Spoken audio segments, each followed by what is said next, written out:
TV serial Anupama की सोमवार के एपिसोड में जबरदस्त ड्रामा देखे के मिली। छोटी अनु अपनी माई पे गंभीर आरोप लगाई हैं और कही कि गाड़ी में अपनी बेटी के मरे खातिर छोड़ दे रही है। अनुपमा सफाई देने के बहुत कोशिश करी हैं, लेकिन मालती देवी छोटी के सुर में सुर मिला करके अनु के घेरे के कोशिश करी हैं। तू मैं जब बहुत हो जाई तो अनु चिल्ला पड़ी हैं और छोटी के अंदर रूम में भेजले के बाद अनुपमा से जम के झगड़ा करी हैं। अनुज कपाड़िया अपनी पत्नी से कही कि अगर कबो ऐसा सिचुएशन बनल कि छोटी अनु और परी में से केहू एक को चुने के हुई तो परी के ही चुनिहा।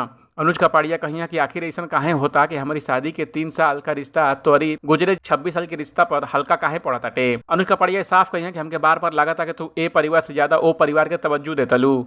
अनुज कपाड़िया वो सब सवाल अनुपमा से कहिया जो फैंस काफी दिन से सोशल मीडिया पर इस सीरियल के लेके पूछत रहना।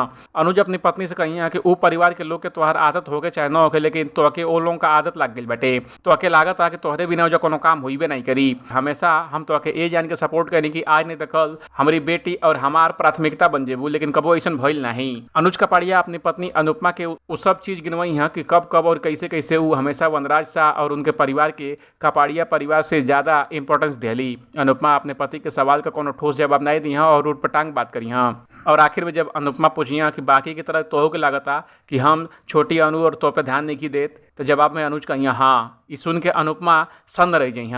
अब इस सीरियल में आगे का हुई जाने खातिर देखत रही ABP भोजपुरिया।